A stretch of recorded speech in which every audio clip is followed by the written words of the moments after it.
नमस्कार मित्रों, कैसे हैं आप सभी। बहुत जल्द जो शनिदेव हैं अभी एक्वेरियस में हैं यानी कुंभ राशि में हैं और वो रेट्रोग्रेड होने वाले हैं अर्थात वक्री होने वाले हैं। इससे भी बहुत लोग परेशान हैं। 17 जून की रात को होने वाले हैं, तो ज़्यादा परेशान नहीं होना है। उसके लिए मैं एक वीडियो सीरीज़ बनाऊंगा सभी राशियों के लिए।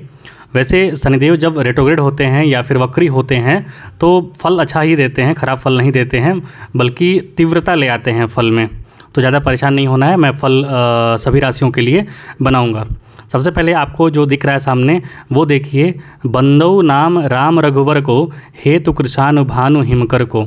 अर्थात राम नाम की महिमा जो है वो मैं आपको बहुत पहले से कह रहा हूँ कि एटलीस्ट आप लोग कोई मंत्र ना जपिए तो कम से कम राम नाम ही जपिए, क्योंकि राम नाम से बड़ा कुछ नहीं है। गोस्वामी तुलसीदास जी महाराज ने जो रामचरितमानस लिखा उसमें स्पष्ट तौर पर सबसे जो वैल्यूएबल पॉइंट है, जो सबसे बड़ा पॉइंट्स कुछ भी है उसमें, तो यही है इस कलयुग में राम नाम ही आधार है।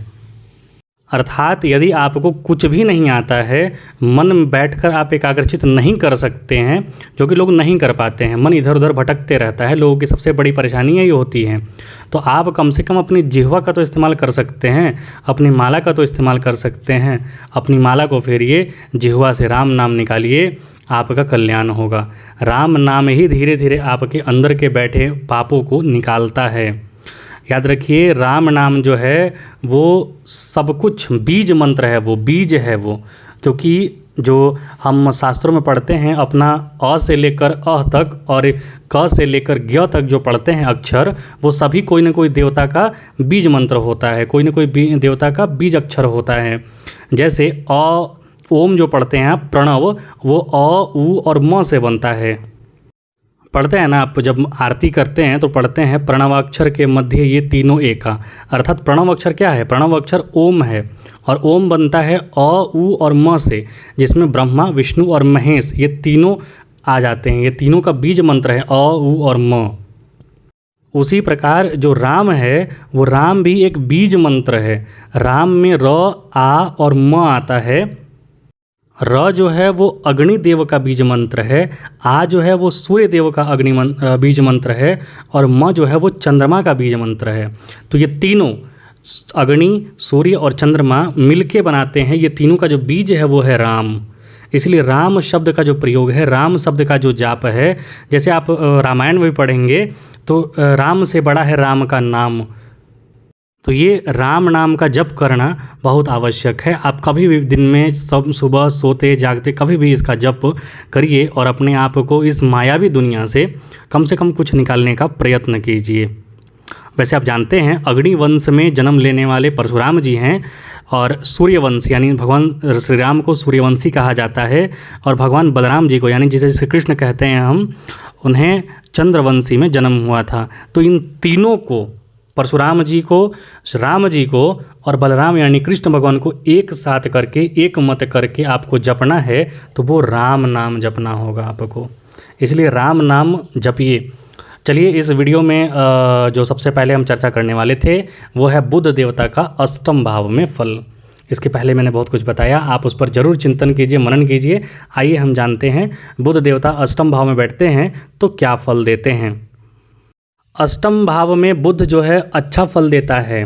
बहुत सारे जो ग्रह हैं वो अष्टम में जाकर कुंद पड़ जाते हैं, मध्यम पड़ जाते हैं, लेकिन बुध जो है अष्टम में जाकर कमोबेश अच्छा फल देता है। दीर्घायु बनाता है, लंबी आयु का बनाता है, देश विदेश में ख्याति अर्जित करवाता है। क्योंकि अष्टम भाव जो है वो कूटनीति का होता है। याद रखिए, कूटनीति मतलब कि छल नीति। तो बुध जो है बुद्धि से यदि आपको छलने में यदि आप माहिर हो जाएंगे, कूटनीति करने में माहिर हो जाएंगे, तो आप प्रसिद्ध हो जाते हैं। देश विदेश में नाम अर्जित करता है व्यक्ति, व्यापार से आसातित लाभ कमाता है तथा एक साथ कई स्त्रियों से रमण करता है। अष्टम भाव जो है वो गुप्त चीज़ों का भी है, तो गुप्तता बढ़ जाएगी यहाँ पर। ऐसा व्यक्ति स्वभाव से बहुत अभिमानी, सुंदर, कृषि कार्यों में निपुण, कवि, न्यायाधीश, वक्ता, वकील एवं धर्मात्मा स्वभाव का होता है। मतलब ये सारे सेक्टर में कहीं ना कहीं आपको ये देखने को मिल जाएंगे।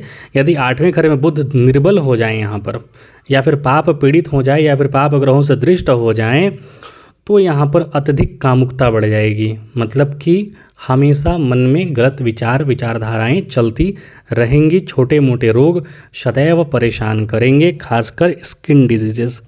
आपको रैशेस हो सकते हैं ज़्यादा, खासकर जलीय राशि में बुध जब भी होता है तो व्यक्ति को रैशेस होते हैं। मतलब शरीर में जब भी जैसे थोड़ा मोटा होने लगता है तो चिन्हा चिन्हा हो जाता है, रैशेस बोलते हैं उसको, वो होता है व्यक्ति को। तो बुध देवता के अष्टम भाव में फल हम इसमें जाने चलिए जानते हैं लाल किताब के अनुसार क्या कहता है। लाल किताब, 8वें घर में बुध के साथ कोई पुरुष ग्रह हो तो कभी मंदा असर न होगा और बुध का असर वैसे ही उम्दा होगा जैसा कि पुरुष ग्रह का हो। अर्थात यहाँ पर बुध के साथ यदि मंगल बैठ गए, सूर्य बैठ गए, गुरु बैठ गए तो और अच्छा फल यहाँ पर होता है। 34 साल उम्र में बुध का असर उत्तम फल होगा, माता की लंबी उम्र होगी और चंद्र की असियाँ सपनेक फल देगी। अर्थात 34 वर्ष के बाद और अच्छा फल देने लगता है बुध यहाँ पर, और इसकी माता की जो उम्र है वो भी लंबी होती है।